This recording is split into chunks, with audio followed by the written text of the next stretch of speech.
আসসালামু আলাইকুম প্রিয় শিক্ষার্থীরা, আশা করি তোমরা সবাই অনেক ভালো আছো। আমরা আমাদের গত ভিডিওতে বলেছিলাম যে আমরা তৃতীয় অধ্যায়ের প্রথম অংশের একটা প্লেলিস্ট তৈরি করতে যাচ্ছি, যেখানের মধ্যে আমরা তোমাদেরকে শিখিয়ে দিব একদম বেসিক থেকে সব কিছু, যাতে করে তুমি তৃতীয় অধ্যায়ের প্রথম অংশ অর্থাৎ সংখ্যা পদ্ধতি থেকে যে কোনো প্রশ্নের অ্যান্সার নিজেই খুব ইজিলি করতে পারো। তো আমাদের ওই সিকোয়েন্স অনুযায়ী আমরা আজকে পড়ব সংখ্যা পদ্ধতি বেসিক, যেখানে আমরা দেখব সংখ্যা পদ্ধতি কাকে বলে, কত প্রকার এবং তারা কী কী। সংখ্যা পদ্ধতি যদি বলি, সংখ্যা পদ্ধতি প্রথমত আসে ডেফিনিশন। সংখ্যা পদ্ধতি কাকে বলে? সংখ্যা পদ্ধতি বলতে কোনো সংখ্যা লেখা অথবা প্রকাশ করার পদ্ধতিকে বলে সংখ্যা পদ্ধতি। যেমন আমরা লিখলাম 1 2 3, এই যে তুমি একটা সংখ্যা লিখে প্রকাশ করছো আমাকে, সেটাকে আমরা কি বলবো? সেটাকে আমরা সংখ্যা পদ্ধতি বলবো। ঠিক আছে, সেটা 1 2 3 2 4 7 হতে পারে, 2 4 7। এই যে তুমি একটা সংখ্যা লিখে প্রকাশ করতেছো, এই জিনিসটাকে, এই ব্যাপারটাকে বলা হয় কি? সংখ্যা পদ্ধতি। আচ্ছা, তো এরপর আসে সংখ্যা পদ্ধতির প্রকারভেদ। সংখ্যা পদ্ধতি কত প্রকার, কি কি না কি এগুলা। আচ্ছা, তো সংখ্যা পদ্ধতি স্যার দুই প্রকার। কি কি? Positional and non positional and positional. সংখ্যা পদ্ধতি হচ্ছে কত প্রকার? দুই প্রকার, নন পজিশনাল অ্যান্ড পজিশনাল।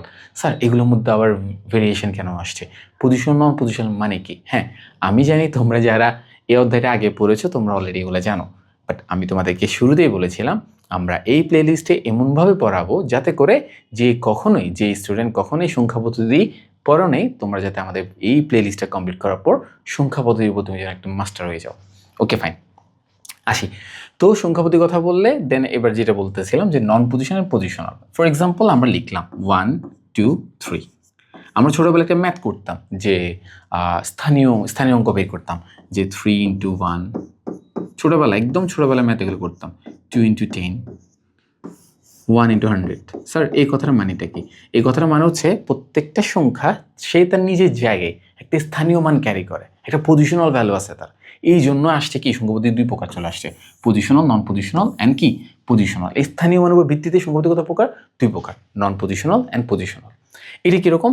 যেমন তুমি যখন লিখলা 1 2 3 অথবা তুমি লিখলা 2 4 7, এই সংখ্যাটা লেখার পর তুমি বলতে পারবা যে একক, দশক, শতক। তুমি সংখ্যাটা গুনতে পারতেছো ঠিকই, এবং তার সাথে সাথে তুমি এটা কি করতে পারতেছো? তার স্থানীয় মানও বলতে পারতেছো, সে এককের করে, দশকের করে, শতকের করে। এই যে সংখ্যা পদ্ধতি গণনা করা যাচ্ছে এবং স্থানীয় মান আছে, এই জন্য এটাকে বলা হয় পজিশনাল সংখ্যা পদ্ধতি।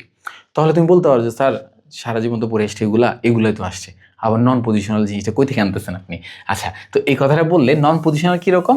ধরো আমাদের এখানের মধ্যে আমরা সংখ্যা যেগুলো তৈরি করি সেগুলো আমরা 0 থেকে 9 এই অঙ্কগুলো ব্যবহার করে সংখ্যাগুলো তৈরি করি, মানে 0 থেকে 9 এই ডিজিটগুলো ব্যবহার করে আমরা নাম্বারগুলো তৈরি করি। আমরা তো জন্মের পর থেকে 0 থেকে 9 এই জিনিসগুলো আমরা পেয়ে গেছি, বাট অনেক আগের যুগে যখন 0 থেকে 9 এই নাম্বারগুলো আবিষ্কার করা হয়নি, তখন কি তারা গণনার কাজ করতো না? করতো তো, বাট কীভাবে করতো তারা? তারা কী করতো? আমরা সমাজ বিজ্ঞানে পড়ে আসছি যে কি হিস্ট্রিতে পড়ে আসছি যে আগের মানুষগুলা বিভিন্ন পাথর কালেক্ট করে, অথবা আমরা এখনও জানি ট্যালি নাম্বার, আমি এভাবে দাগ দিয়ে দিয়ে কাউন্ট করছি। এখন তুমি কি চিন্তা করো, তোমাকে যদি বলা হয় এখানে আমি 5টা পাথর দিয়ে 5 কাউন্ট করছি, সামহাও কোনো একটা কাউন্ট করছি, এখন কাউন্ট করার পর কি আমি বলতে পারবো একক, দশক, শতক? বলতে পারবো না, বাট গণনা তো করা যাচ্ছে। এবং ট্যালি নাম্বার কথা খেয়াল করো যে 1টা 2টা 3টা 4টা 5টা, তার মানে আমি কি বুঝবো? এখানে 5 আছে। আমি বুঝতে পারতেছি যে সংখ্যাটা কত আছে, বাট আমি এটা বলতে পারতেছি না তার প্রত্যেকটা সংখ্যা তার নিজের স্থানে কত মান, তার মানে স্থানীয় মানটা কত, এটা বলা যাচ্ছে না। এই জন্য এগুলোকে বলা হয় নন পজিশনাল সংখ্যা পদ্ধতি। তাহলে স্যার ডিফারেন্সটা কোথায়? যেই সকল সংখ্যা পদ্ধতি গণনা করা যাবে কিন্তু তার স্থানীয় মান থাকবে না, তা থেকে বলা হয় নন পজিশনাল সংখ্যা পদ্ধতি। আর যে সকল মান গণনা করা যাবে সাথে তাদের নিজস্ব একটি স্থানীয় মানও থাকবে, তা থেকে বলা হবে কি পজিশনাল সংখ্যা পদ্ধতি। আশা করি তোমরা এটা বুঝতে পারছো। তো নন পজিশনাল স্যার এতটুকু জানলে হবে যে নন পজিশনাল কাকে বলে, পজিশনাল কাকে বলে। দেন পজিশনাল নিয়ে আমাদের বাকি পড়ালেখার অনেক কিছু আছে। ওকে, তোমাকে যদি ফর এক্সাম্পল বলা হয়, জিজ্ঞেস করা হয় যে একটা নন পজিশনাল এক্সাম্পল দাও যেটা আমরা এখনও আমাদের হিসাব নিকাশ অথবা কোনো কিছু লেখার ক্ষেত্রে, মানে সংখ্যা লেখার ক্ষেত্রে আমরা ব্যবহার করি, তাহলে তুমি কি বলা যায় কমেন্টে করে বলো। আশা করি তুমি ঠিক বলেছো যে কি আমাদের রোমান সংখ্যা, ফর এক্সাম্পল রোমান সংখ্যা 17 লিখবো। রোমান সংখ্যা যে আমি 17 লিখলাম 17 লেখার পর তুমি কি বলতে পারবা একক, দশক, শতক বলতে পারবা না, বাট তুমি দেখে বুঝছো যে এখানে কত লেখা আছে, 17 লেখা আছে। এটাকে বলা হয় রোমান সংখ্যা, আমরা অবশ্যই সবাই চিনি এটাকে গণনা করা যাচ্ছে, ঠিক আছে, বাট তাদের কোনো স্থানীয় মান নেই, এই জন্য বলা হয় এটা কি, এটাও একটা কি নন পজিশনাল সংখ্যা পদ্ধতি। তো তোমাকে যদি কেউ ডিফিনেশন জিজ্ঞেস করে যে নন পজিশন কাকে বলে, তাহলে তুমি বলতে পারবা, এবং কোনো এক্সাম্পল চাইলে তুমি বলতে পারবে আমরা এখনও রোমান সংখ্যা ব্যবহার করে থাকি, এবং রোমান সংখ্যা একটা নন পজিশনাল সংখ্যা পদ্ধতি। কেন? তাদের নিজস্ব, তাদের প্রত্যেকটা সংখ্যার মধ্যে নিজস্ব কোনো স্থানীয় মান নেই, এই জন্য এটাকে আমরা কি বলবো, নন পজিশনাল সংখ্যা পদ্ধতি বলবো। Okay fine sir. এইবার কথা হচ্ছে যে কি নন পজিশনাল পড়ালেখা এতটুকু, এখানে আর কোনো কিছু আসবে না, বাট মেইনলি আমাদের যেটা করতে হবে, পজিশনাল নিয়ে অনেক পড়ালেখা আছে, পজিশনাল নিয়ে অনেক ম্যাথ আছে, মানে বাকি অধ্যায়ে বাকি যে পড়ালেখাগুলো আছে সবগুলো হচ্ছে কি পজিশনাল সংখ্যা পদ্ধতি নিয়ে। আচ্ছা, দেন পজিশনাল কত প্রকার বললে আবার, পজিশনাল হচ্ছে আবার 4 প্রকার, বাইনারি, অক্টাল, ডেসিমেল অথবা দশমিক, বাংলার ইংলিশ, ডেসিমেল অথবা কি দশমিক অথবা কি ডেসিমেল, বাংলার ইংলিশ, তারপর হচ্ছে কি বাইনারি, অক্টাল অ্যান্ড হেক্সাডেসিমেল। ঠিক আছে, 4 প্রকার। এখন যদি তোমার এমসিকিউতে বলে যে সংখ্যা পদ্ধতি কত প্রকার, তুমি কত দেখাবা, 2 নাকি 4? হ্যাঁ, 2 দেখাবা, তোমরা কত দেখাবা, 2 দেখাবা। কারণ কথা হচ্ছে কি, নর্মালি যদি তোমাকে জিজ্ঞেস করা হয় সংখ্যা পদ্ধতি কত প্রকার, তখন তোমাকে বলতে হবে কত প্রকার, 2 প্রকার। আর যদি বলা হয় সংখ্যা পদ্ধতি স্থানীয় মানের উপর ভিত্তিতে অথবা পজিশনাল সংখ্যা পদ্ধতি, এই কথাগুলো যদি উল্লেখ করা থাকে, দেন তোমাকে যদি প্রশ্ন করে কত প্রকার, তখন তোমাকে বলতে হবে কত প্রকার, 4 প্রকার। আশা করি তোমরা বুঝতে পারছো। ওকে, এরপর আমাদের যেটা করতে হবে স্যার, সেটা হচ্ছে কি এই পজিশনাল, এই 4টা সংখ্যা পদ্ধতি, 4টা পজিশনাল সংখ্যা পদ্ধতির কিছু বেসিক ইনফরমেশন আমাদেরকে মুখস্থ থাকা লাগবে। কি কি? প্রথমে হচ্ছে যে মৌলিক চিহ্ন, মৌলিক চিহ্ন অথবা অঙ্ক। আচ্ছা, আমাকে বলো তো দেখি, তোমরা কমেন্ট করে জানো যে অঙ্ক কি, সংখ্যা কি। অঙ্ক কোনগুলোকে বলি, সংখ্যা কোনগুলোকে বলি? হ্যাঁ, আমরা ছোটোবেলায় মানে ক্লাস 9, 8, 10 পাটিগণিতে পড়ছিলাম যে অঙ্ক করে আসতে বলতো আমাদেরকে যে এতজন শ্রমিক যদি কাজটা করতে এতদিন লাগতো, তাহলে এতজন শ্রমিক কত, ওগুলোকে আমরা অঙ্ক নামে চিনতাম। হ্যাঁ স্যার, ঠিক আছে, ওগুলোকে অঙ্ক নামে চিনতাম, বাট সংখ্যার ক্ষেত্রে অঙ্ক কাকে বলে, সংখ্যা কাকে বলে, আমরা যদি ইংলিশে বলি তাহলে আর ইজি হবে আমাদের জন্য জিনিসটা, যে ডিজিট কাকে বলে, নাম্বার কাকে বলে। ফর এক্সাম্পল আমি লিখলাম 247, আমি বলবো কি এখানে 3টা ডিজিট মিলে একটা নাম্বার তৈরি হয়েছে। তো বাংলার ক্ষেত্রে এখানে 3টা অঙ্ক মিলে একটা সংখ্যা তৈরি হয়েছে, অর্থাৎ এগুলো প্রত্যেকটা যেগুলোকে আমরা ডিজিট বলি সেগুলো কি বলা হয়, অঙ্ক বলা হয়। অর্থাৎ সেই ক্ষেত্রে আমরা বলতে পারবো এখানে 3টা অঙ্ক মিলে একটা সংখ্যা তৈরি হয়েছে। ঠিক আছে, যদি বাংলা লিখি একই কথা স্যার, মানে 3টা অঙ্ক মিলে একটা সংখ্যা তৈরি করা হয়েছে, তারপরে বুঝছি যে অঙ্ক কি। Okay fine. দেন আসছে মৌলিক চিহ্ন। মৌলিক চিহ্ন, তার আগে বলতে হবে আমাদেরকে মৌলিক কি। স্যার মৌলিকের সহজ ডেফিনেশন বললে মৌলিক বলতে যেটাকে পৃথক করা যায় না, চিহ্ন বলতে কি যেই চিহ্নটাকে আমরা মৌলিক চিহ্ন মানে কি যেই চিহ্নটাকে আমরা পৃথক করতে পারবো না। স্যার চিহ্নকে আবার পৃথক করা মানে আপনি কি বুঝাচ্ছেন এগুলা? ফর এক্সাম্পল আমি লিখলাম 21 লেখার পর আমি 2টাকে টেনে এক পাশে নিয়ে গেলাম গা, কে একজন এসে 1কে টেনে এক পাশে নিয়ে গেল গা, হয়েছে কি 2 এক পাশে চলে গেল, 1 এক পাশে চলে গেল, অর্থাৎ তারা পৃথক করা গেছে। তাহলে এটাকে আমরা কি বলতে পারবো না, মৌলিক চিহ্ন বলতে পারবো না। কেন? এটাকে পৃথক করা যাচ্ছে। অথচ আমি যদি লিখি ফর এক্সাম্পল 9, আমরা যদি 2 দিকে টান দিই কিছু হবে, পৃথক করা যাবে? সর্বোচ্চ হবে কি 9-এর এক জায়গায়, এক মাথা এক জায়গায় বেগা দাগ, এইটা অর্থাৎ সরি এই দাগটা এক পাশে চলে আসতে পারে, ছিঁড়ে যেতে পারে, কিন্তু সে আলাদা হইতে পারবে না। এখন তুমি বলতে পারো যে স্যার আমি তো এটা তো করতে পারি যে কি 9-এর পরিবর্তে 4+5 লিখবো। 9 যে কথা, 4+5 এই কথা, বাট 4+5 দুটো ডিফারেন্ট নাম্বার, তুমি 9কে কি করতে পারো না, আলাদা করতে পারো না। তার মানে কি এটা একটা মৌলিক চিহ্ন, যেটাকে আমরা কি নামে চিনি, অঙ্ক নামে চিনি। আশা করি তোমরা ব্যাপারটা বুঝতে পারছো যে মৌলিক চিহ্ন যে ব্যাপারটা কি অথবা অঙ্ক ব্যাপারটা কি। তো আমাদের যেটা করতে হবে স্যার, এই 4টা সংখ্যা পদ্ধতির বেসিক ইনফরমেশন, তাদের অর্থাৎ তাদের মৌলিক চিহ্ন কয়টা, তারপর হচ্ছে কি ভিত্তি, তারপর জানতে হবে কত, ভিত্তি অথবা বেস, প্রত্যেকটা সংখ্যা দিয়ে ভিত্তি কত, বেস কত, এবং এই যে একটুকে বললাম মৌলিক চিহ্ন কত এবং তারা কি কি, মানে ফর এক্সাম্পল দশমিকের মৌলিক চিহ্ন হচ্ছে 10টা, এই 10টা কি কি সেটা আমাদেরকে জানতে হবে। ওকে, তো আমরা আমাদের নেক্সট স্লাইডে আসি। নেক্সট স্লাইডে আমরা দেখবো একটা চার্ট, যে চার্টের মধ্যে আমাদের এই সংখ্যা হতে কিছু বেসিক ইনফরমেশন দেওয়া আছে, এবং এগুলো আমাদের একটু মুখস্থ রাখতে হবে স্যার, আমাদের প্রত্যেকটা সংখ্যা হতে কিছু বেসিক ইনফরমেশন। যেমন আসি প্রথমত ডেসিমেল আসি। কেন স্যার সোজা ডেসিমেল জাম্প করলেন কেন? কারণ হচ্ছে ডেসিমেলটা আমরা ছোটোবেলা থেকে এখন অবধি আমাদের ক্যালকুলেশন, হিসাব নিকাশ, টাকা গুনি না, ওই টাকা গণার ক্ষেত্রে যে সংখ্যাটি ব্যবহার করে আসছি সেটাকে আমরা দশমিক নামে চিনি।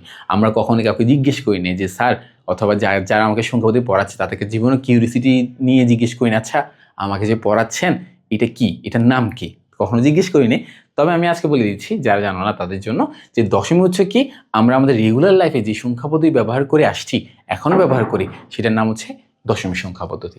আচ্ছা, দশমিক সংখ্যা পদ্ধতির মৌলিক চিহ্ন স্যার এদিকে একটু খেয়াল করলে দেখবেন যে মৌলিক চিহ্ন অথবা অঙ্ক একটু যেটা বললাম, বেস অথবা ভিত্তি যেটা একটু আগে বললাম, তারপর হচ্ছে কি এখানে মধ্যে লেখা আছে তারা কি কি। ওকে, আমাদের মেইন কনসেপ্টে চলে আসি। দশমিকের বেলায় মৌলিক চিহ্ন হচ্ছে 10টা। কিভাবে স্যার? দেখেন কিভাবে, আমরা যখন সংখ্যা লিখি আমরা 0 থেকে শুরু করে কত পর্যন্ত লিখি, 9 পর্যন্ত লিখি। তো 0 থেকে 9 পর্যন্ত গুণে দেখেন কয়টা আছে, 10টা। হ্যাঁ, 1 থেকে 9 গেলে 9টা, বাট 0 তো আছে না, তো 0 থেকে 9 পর্যন্ত গেলে কয়টা হয়, 10টা মৌলিক চিহ্ন হয়। তো ওই হিসাবে দশমিকের মৌলিক চিহ্ন হচ্ছে 10টা। এবার সবচেয়ে টুইস্টের ব্যাপারটা হচ্ছে বেস অথবা ভিত্তি। মনে রাখবেন, মনে রাখবা সেটা হচ্ছে কি অঙ্ক যত বেস তত। তার মানে অঙ্ক যদি 10 হয় বেস হবে 10। ফর এক্সাম্পল কোন একটা সংখ্যা পদ্ধতির অঙ্ক হচ্ছে 7টা অঙ্ক, তার মানে তার বেস কত হবে, 7 হবে। আশা করি তোমরা বুঝতে পারছো। এবার আসি তারা কি কি। 10টা আমরা অলরেডি বলেই ফেলছি, 0 থেকে 9 পর্যন্ত টোটাল 10টা, যেটা আমাদের ছোটবেলা থেকে আমরা এখনো পড়ে আসছি। আমি আগে ওইটাই শিখেছি আপনাদেরকে, যাতে করে পাখিগুলোকে ক্যাচ করতে তোমার জন্য খুব ইজি হয়ে যায়। ওকে, তো দশমিকের জন্য 10টা, আর তাহলে তার বেসও কত হবে 10, এবং তারা কত, তারা হচ্ছে 0 থেকে 9। ওকে, এবার আসি বাইনারি কথা। স্যার বাইনারিতে মৌলিক চিহ্ন হচ্ছে কয়টা, শুধুমাত্র 2টা। শুধুমাত্র কয়টা, 2টা। এগুলো বেস ইনফরমেশন একটু মুখস্থ রাখতে হবে আমাদেরকে, মনে রাখতে হবে আমাদেরকে। তো বাইনারি বেস হচ্ছে 2টা, তাহলে বেস যদি 2 হয়, মৌলিক চিহ্ন যদি 2 হয়, বেসও কত হবে, 2 হবে। অক্টালে 8টা, তার মানে বেসও 8। হেক্সাডেসিমালে 16টা, তার মানে বেস হচ্ছে 16। আশা করি তোমরা এটা বুঝতে পারছো। এবার আসি তারা কি কি। এই যে বললাম 2টা, তারা কি কি। দশমিক বেলায় 0 থেকে 9, কেন 10টা লাগতেছিল। তো এই বাইনারি কথা বললে কয়টা লাগবে, শুধুমাত্র 2টা লাগবে। তো স্যার 2টা যদি বলেন 0 আর 1 লেখার পর স্যার আমার আর জায়গা হচ্ছে না, আছে জায়গা, কেন জায়গা নেই স্যার, বাইনারিতে মৌলিক সংখ্যা কয়টা, শুধুমাত্র 2টা। তাহলে 0 1 শেষ কাহিনী, আর লিখতে পারবো না। অক্টা লেভেলে আসলে স্যার কয়টা লাগবে, 8টা মৌলিক চিহ্ন লাগবে। কয়টা লাগবে, 8টা মৌলিক চিহ্ন। তাহলে আমি চিন্তা করি, যদি আমরা কাউন্ট করা শুরু করি, 0 1 2 করতে করতে করতে করতে আমরা 7 পর্যন্ত গেলে স্যার 8টা হয়ে যাচ্ছে। কিভাবে, ওই যে 0 সহকারে কাউন্ট করতে হবে না, যার কারণে 8কে আমি জায়গা দিতে পারতেছি না এখানের মধ্যে। তাহলে কত আসছে, 0 থেকে 7, টোটাল কয়টা, 8টা মৌলিক চিহ্ন। বুঝতে পারছেন? একটা মজার ব্যাপার হচ্ছে কিরকম, যে তো বেস মানে ফর এক্সাম্পল বাইনারি বেস কত 2, তার মানে বাইনারিতে কখন 2 থাকবে না। ডেসিমেল কত 10, তার মানে দশমিকে কখনো কি থাকবে না, ডেসিমেল তো দশমিক। স্যার আমি যে ডেসিমেল বলতেছি, ডেসিমেল মানে কি, দশমিকের ইংলিশ হচ্ছে ডেসিমেল, আবার ডেসিমেল দশমিক দুটোটা সেম কথা। আচ্ছা আসছি, এরপর হচ্ছে কি অক্টাল লেভেলে 8টা, তার মানে কি অক্টাল কি থাকবে না, 8 কখনোই থাকবে না। এবার আসি সবচেয়ে বড় কাজ, সেটা হচ্ছে কি হেক্সাডেসিমেল। স্যার হেক্সাডেসিমেলের মৌলিক চিহ্ন কয়টা, 16টা মৌলিক চিহ্ন। আবারও বলতেছি, মৌলিক চিহ্ন মানে যে সংখ্যাটাকে, যে চিহ্নটাকে লিখবো তা থেকে আমি টেনে পৃথক করতে পারবো না। ফর এক্সাম্পল আমার একটা আর এখানে কলম, এটাকে আমি কখন কি করতে পারবো না, আলাদা করতে পারবো না। পারবো না, কেন পারবো না, অবশ্যই পারবো। আমি এটাকে টেনে আলাদা করা যাবে, তার মানে এটাকে মৌলিক না। বাট আমি যদি কলমটাকে নিয়ে আমি যদি করতে চাই, পসিবল হচ্ছে সহজেই ভেঙে যাবে, বাট এটা কি করা যাবে না, পৃথক করা যাবে না। ঠিক এরকম চিহ্ন লাগবে আমাদের, হেক্সাডেসিমাল কয়টা লাগবে, 16টা মৌলিক চিহ্ন লাগবে। তো 16টা মৌলিক চিহ্ন বেলা কি ব্যবহার করবো আমরা, 0 থেকে F। এখানে একটা প্রশ্ন জাগতে পারে স্যার, এই প্রশ্নটা সলিউশন আমি দিচ্ছি আপনাদেরকে। দেখেন ডেসিমেল, ডেসিমেলে 0 1 2 করতে করতে করতে করতে করতে করতে আমি কত যাবো, 9 পর্যন্ত যাবো। টোটাল কয়টা পাচ্ছি, 10টা পাচ্ছি। ওকে, বাইনারিতে বিন, বাইনারি কয়টা, 2টা, কত 0 1, আর কেউ নেই, কেন 2টা।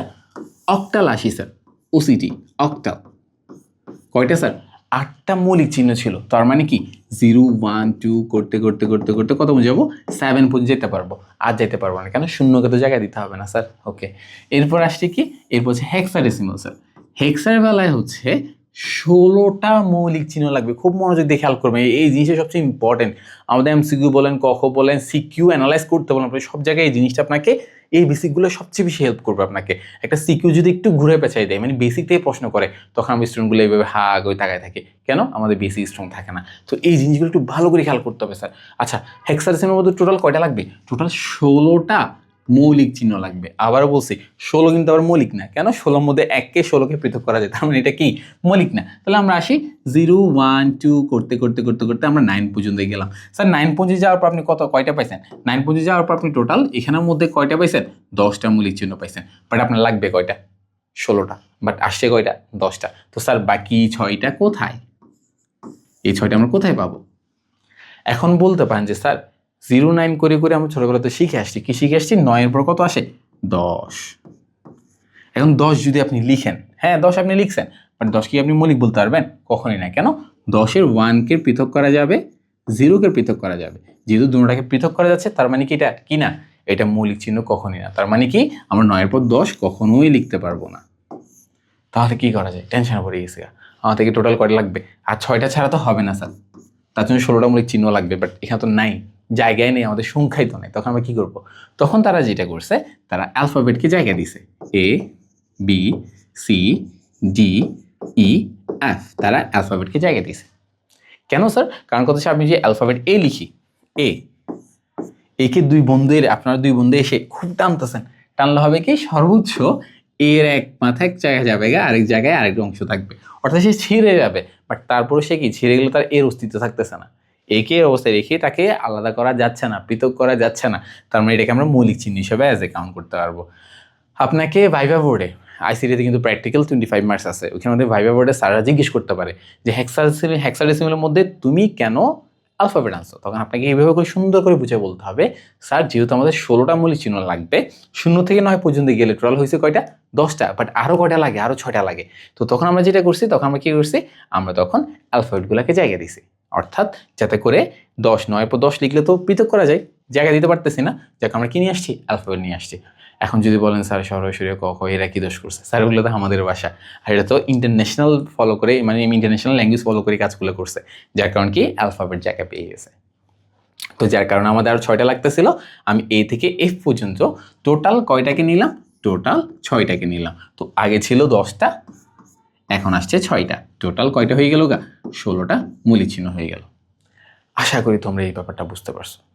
যদি না বুঝে থাকো কমেন্টে জানাবা, আমরা আরও ডিটেলস নিয়ে আরও একটা ভিডিও তৈরি করব। বাট আজকে ভিডিও এখানে এখন শেষ না, আরও আছে, একটু টুইস্ট আছে। সেটা হচ্ছে কি, স্যার আমরা যে এতক্ষণ সংখ্যা পদ্ধতিগুলো পড়লাম, এগুলো দিয়ে করবোটা কি? সবার বড় প্রশ্ন, মানে এত কিছু যে পড়াইলেন স্যার, এগুলো দিয়ে করতে হবেটা কি স্যার? অ্যাকচুয়ালি আমরা সংখ্যা দিয়ে কী করি? আমরা সংখ্যা দিয়ে হিসাব নিকাশ করি, ক্যালকুলেশন সলভ করি। তার মানে কি স্যার? তার মানে হচ্ছে কোনো এক কারণে আমাকে যেটা করতে দিতে পারে, যেমন আমরা ডিসিমিল করে থাকি, আমাকে বললো যে 7-এর সাথে 3কে গুণ করো, আমি কত লিখবো? 21। 3 সাথে 21 না, কত লিখবো? 21। তো আমি 7 × 3 করলাম, কত আসছে? 7 × 3 করলে কত আসছে? 21 আসছে। 3 7 সরি 3 7 21, ওই হিসাবে 21 লিখলাম। এবার যদি আপনাকে বলা হয়, তোমাকে যদি বলা হয় যে স্যার আপনি কি করেন, ডি এর সাথে 3কে গুণ করেন, ডি × 3, তখন কি করব? একটু আগে তো আমরা বলছিলাম যে কি আমরা এই যে সংখ্যা পদ্ধতি এত কিছু পড়লাম, এগুলো দিয়ে করবোটা কি? এগুলো দিয়ে আমরা ক্যালকুলেশন সলভ করবো। তো ক্যালকুলেশন সলভ করতে গেলে স্যার এখানের মধ্যে আপনি আমাদের ভাষায়, মানে আমরা ছোটবেলাতে পড়ছি 7 × 3 21 লিখতে পারছি, ওকে সমস্যা নেই। বাট আপনি যখন ডি × 3 করতে যাবেন, তখন কি লিখবেন? 3D নাকি D3 নাকি ডি ডি ডি নাকি D³ স্যার কোনটা লিখবো স্যার? অনেক কিছু লেখা যায় না স্যার, কোনোটাই আমরা এখানের মধ্যে কোনোটা আমরা কি করবো না? লিখবো না। কেন? এগুলো সবগুলো হচ্ছে ভুল, এগুলো লেখা যাবে না। সমস্যাটা কোথায়? সমস্যা হচ্ছে ডি ক্রিয়েট করতেছে, যে কি যখন সে ক্যালকুলেশনে পার্টিসিপেট করতে আসছে, তার থেকে তো কোনো মান নেই, সে কীভাবে ক্যালকুলেশন করবে? তখন হয় কি স্যার? তখন হচ্ছে কি প্রত্যেকটা অ্যালফাবেট নিজের জায়গায় একটা ভ্যালু ক্যারি করে। মানে আপনি যখন এখানের মধ্যে আমরা পড়ছিলাম যে কি আমাদের এখানে A B C D total 6টা অ্যালফাবেট আসছে, এই অ্যালফাবেটগুলো যখন ক্যালকুলেশন পার্টিসিপেট করবে, তখন তারা কি করবে? তখন তাদের নিজের জায়গায় একটা স্থানীয় মান, মানে স্থানীয় মান না, একটা ভ্যালু, একটা মান ক্যারি করবে, যাতে করে সে ক্যালকুলেশন সলভ করতে পারে। অর্থাৎ এর মান হচ্ছে 10, B11, 12, 13, 14 and 15, অর্থাৎ এই অ্যালফাবেটগুলো একটা মান ক্যারি করে। অর্থাৎ আমরা ডি এর মান কত পাইছি? ডি এর মান 13 পাইছি। অর্থাৎ আমরা যদি আমাদের বর্তমান স্লাইডে চলে আসি, তাহলে আমরা যদি এই যে গুণ করতে যাব, সে তখন কী করবে? ডি × 3 করবে না, সে কত করবে? 13 × 3 করবে। এখন তো আমরা করতে পারবো, কেন? এখন আমরা মান পেয়ে যাচ্ছি। আশা করি তোমার ব্যাপারটা বুঝতে পারছো।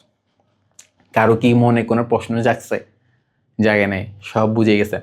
আমার তো একটা প্রশ্ন আছে যে স্যার আপনি এতক্ষণ এত বকা বকছেন এত কিছু পড়াইছেন যে আপনি এতক্ষণ কি বলতেছিলেন যে স্যার 9-এর পর 10 লেখা যাবে না।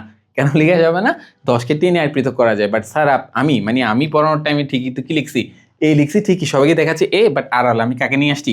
10কে নিয়ে আসছি। তো স্যার যে লাভ সে গত হয়ে যাচ্ছে। নো স্যার, এখানের মধ্যে এর মান হচ্ছে 10। সিকোয়েন্সিয়ালি 0 থেকে 9-এর পর 10 এখনো আসে নাই, এর ভ্যালু হচ্ছে 10। অর্থাৎ তুমি যখন কি করবা, তুমি যখন এইভাবে ক্যালকুলেশন সলভ করতে যাবা, ফর এক্সাম্পল তোমাকে বললো কত a + 3, 3a, a3 না স্যার কখনোই না। তো আমরা কি করব, a + 3 এর বেলা করতে গেলে এই যে এখানে a আছে, এর পরিবর্তে আমরা কি করব, এর একটা মান আছে কত, এর মান কত 10, তখন আমরা 10 + 3 করব। অর্থাৎ তারা যখন এই অ্যালফাবেটগুলো যখন ক্যালকুলেশনে পার্টিসিপেট করবে, তখন তারা কি করবে, তখন তাদের মান দিয়ে তারা ক্যালকুলেশনে পার্টিসিপেট করবে।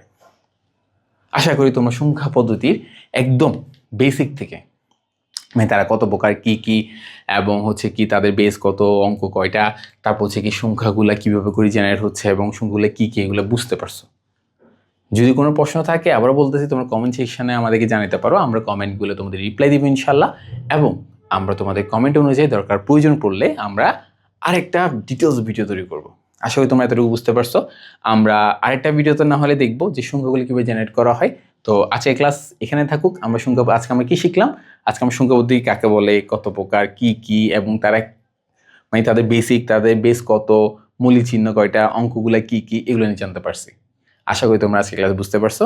তো পরবর্তী ক্লাসে দেখা হবে ইনশাল্লাহ। আসসালামু আলাইকুম।